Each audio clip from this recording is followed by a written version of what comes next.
આણંદના સારસામાં ethanol ફેક્ટરીને મંજૂરીને લઈને વિવાદ સામે આવ્યો। ફેક્ટરીની મંજૂરી રદ કરવાની માંગ સાથે ગામમાં સભા યોજાઈ। સાંસદ નીતિશ પટેલે પૂર્વ ધારાસભ્ય જયંત પટેલ પર પ્રહાર કર્યા।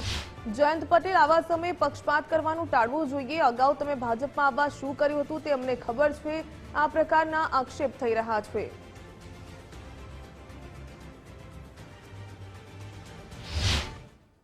કે સરકાર પણ આપણી સાથે રહી અને આ પ્લાન્ટ બંધ રહે એના પૂરા પ્રયત્ન કરશે।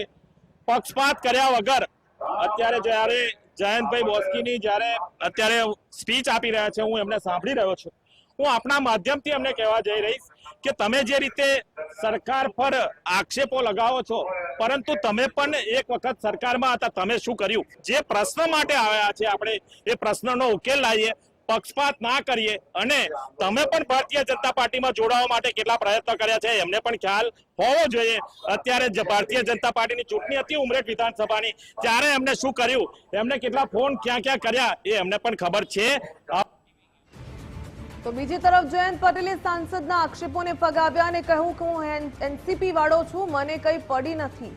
1990માં એમએલએ બન્યો હતો, મારાથી કોઈ સિનિયર નહીં। આટલા મોટા પ્રોજેક્ટ 50 કિલોમીટર વિસ્તારને નુકસાન કરશે તેવું જણાવ્યું।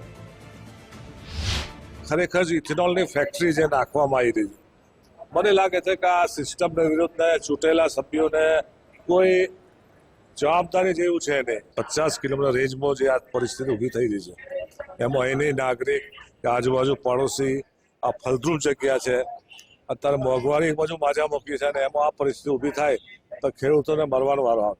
હું એનસીપી વાળો છું, મારે કોઈ પડી નહીં, એમને મારી જરૂર પડે છે। આ ચૂંટણી આવ્યા તો મારી શું કહો ચીખુદા મારા ઘેર ઊંઘવા આવ્યા હતા। 1990 એમએલએ બને તો મારાથી કોઈ સિનિયર નહીં।